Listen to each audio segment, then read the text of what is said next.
안녕하세요. 드라마의 찐심인 남자 리뷰즈입니다. 주말 드라마계를 꽉 잡고 있는 스브스 드라마, 지성의 중독 스릴러 커넥션, 장나라의 이혼법정 워맨스 드라마 굿 파트너, 그리고 이번엔 박신혜 주연의 판타지 사이다 스릴러 지옥에서 온 판사. 왠지 OTT 드라마를 보는 것처럼 공중파에선 보기 힘들던 소재의 장르물들로 이리저리를 딱 지키고 있는데요. 이번 지옥 판사의 경우 소재가 판타지라 M본부로 넘어갈까 싶었는데 밥 먹다 우연히 본 1, 2회를 그냥 싹 다 몰아봐 버렸습니다. 뭐랄까, 오프닝 서사 같은 경우 살짝 오글거리긴 했는데 이어진 전개가 그냥 포텐이 터지더라고요. 살짝 잔인함감이 없진 않았지만 근래 본 드라마 중 사이드로는 단연코 1위더라고요. 드라마가 시작한 첫 주차이니 잠깐 상황 전개를 알고 가자면 주인공 강빛나는 생전에 판사였습니다. 그런데 눈오던 공원에서 웬 괴한에 의해 죽임을 당하게 되죠. 이후 죽은 강빛나 앞에는 화려한 지옥문이 등장하고 그녀는 홀리듯 그 안으로 들어갑니다. 그리고 그렇게 도착한 곳이 유스티티아가 판사로 있는 살땡지옥이었습니다. 이곳은 사람을 죽인 자들을 심판하고 낙인을 찍어 게헨나로 보내버리는 곳이었죠. 하지만 강빛나는 이곳으로 올 사람이 아니었습니다. 유스티티아의 부하 발라크의 말에 의하면 그녀는 명단에 없는 사람이었죠.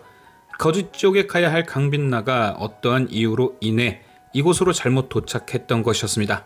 그런데 유스티티아는 발라크의 설명을 듣고도 강빛나에게 낙인을 찍으려 했죠. 억울한 강빛나는 유스티티아에게 말했습니다. 자신은 사람을 죽인 적이 없다고요.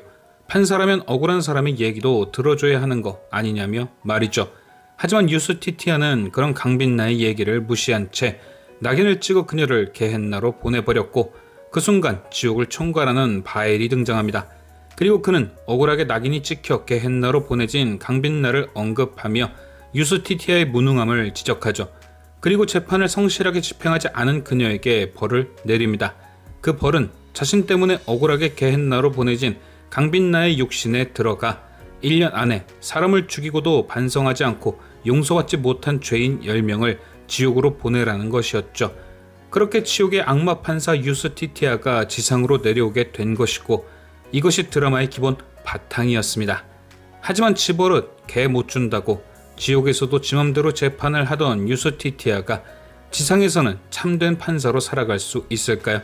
유스티티아는 바엘의 명령을 역시나 지 맘대로 해석하였고 어찌됐든 빨리 명령을 처리하겠다는 생각에 맡은 재판을 그저 횟수 채우기로 밖에 생각하지 않았는데요. 그 모습이 그녀가 맡은 첫 번째 재판에서 여실히 드러났죠. 바로 데이트 폭력범 문성준의 재판.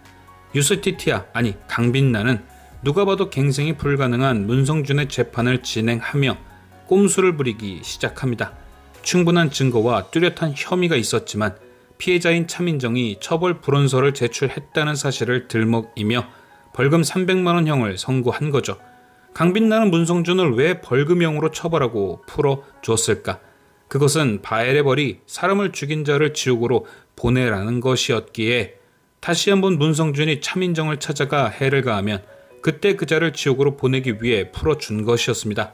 즉 피해자인 차민정을 미끼로 자신이 치러야 할 죄값의 횟수를 채우려는 진짜 악마 같은 속셈이었던 거죠. 그리고 그런 강빛나의 계획은 성공합니다. 역시나 그렇게 풀려난 문성준은 다시 차민정을 찾아갔고 그녀가 살자를 시도하게 될 만큼 몰아붙였죠. 이때 그 장면을 얼마나 사실적으로 묘사해주던지 보는 내내 데이트 폭력의 무서움이 절로 느껴지더라고요. 배우들의 연기도 연기였지만 그 상황 자체가 엄청나게 무서운 공포로 밀려왔습니다. 문성준의 집착과 더 이상은 도망갈 곳이 없다는 차민정의 포기, 왜 스스로 죽음을 선택하려 한 건지 어느 정도 이해가 되더라고요. 하지만 이 분위기가 엄청 무거웠던 만큼 강빛나가 문성준을 찾아가 보여줬던 형벌은 꽤나 도파민 터지는 사이다였습니다. 아마도 요 근래 봤던 드라마의 사이다 중에서 최고였을 것 같은데요. 강빛나가 문성준을 죽도록 때려준 장면도 좋았지만 그보다 더 좋았던 것은 그에게 차민정이 느꼈을 상처를 고스란히 돌려주는 연출이었죠.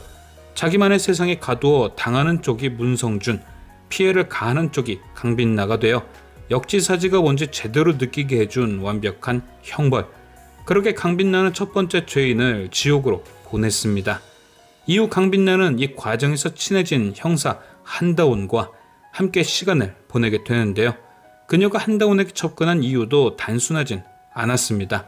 바로 조금 더 쉽게 죄인들을 지옥으로 보내려 정보를 빼내려던 것이었죠.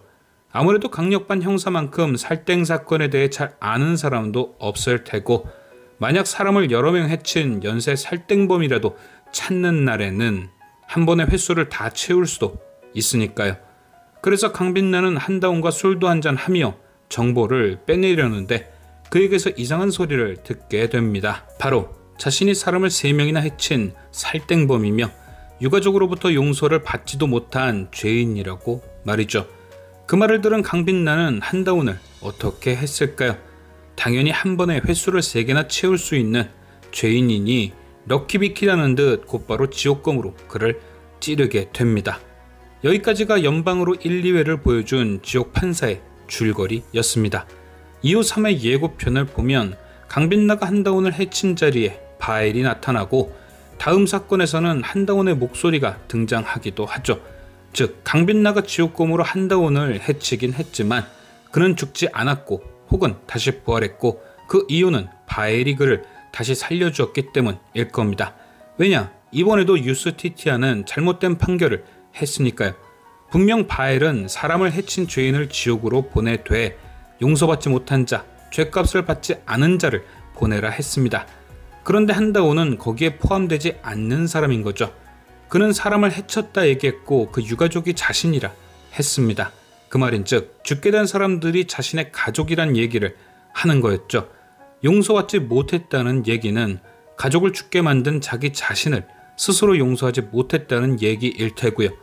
즉 그는 충분히 죄책감 속에 살고 있고 자기 자신을 용서하지 못할 만큼 반성과 후회를 한다는 얘기일 겁니다. 그러니 한다온은 바엘의 기준에 적용되지 않는 사람이고 또다시 말 같지도 않은 판결을 한 유스티티아에게 분노, 지상에 내려와 그녀를 다시 한번 혼내고 한다온을 살려준 게 아닐까 싶습니다. 그리고 저는 유스티티아의 판결, 강빛나의 억울함을 듣지 않고 게헨나로 보내버린 것, 문성준을 벌주기 위해 차민정을 이용한 것, 목적의 눈이 멀어 한다온을 지옥으로 보내려 한 것, 이 세 판결을 보고 이 드라마가 말하고자 하는 걸 알았습니다. 바로 법이 아닌 법을 집행하는 자의 무게에 대해 말하고자 하는 것, 정의의 여신 유스티티아를 지옥에서 온 악마라고 표현하는 것부터 그 의미를 반증하는 것 아닐까요? 정의를 올바로 사용하지 않는 판사는 악마나 다름없다 라는 뜻으로 말이죠. 지옥에서 온 강빛나는 충분히 오해를 풀 수 있음에도 게헨나로 보내줬고 문성준은 충분히 감옥에 갈 수 있었지만 벌금형으로 풀려났습니다. 이 두 가지 상황 모두 법이 잘못된 것이 아닌 그 법을 휘두르는 판사의 정의롭지 못함을 얘기하고 있죠. 그리고 잘못된 판결이 얼마나 큰 후폭풍을 몰고 오는지 여실히 보여줬습니다. 정의를 판결하는 자의 무게, 과연 유스티티아는 강빛나의 몸으로 진짜 정의에 대해 깨닫고 정의의 여신이 될 수 있을지. 지금까지 시청해주신 여러분께 감사드리며 리뷰제는 또 다른 리뷰로 돌아오겠습니다.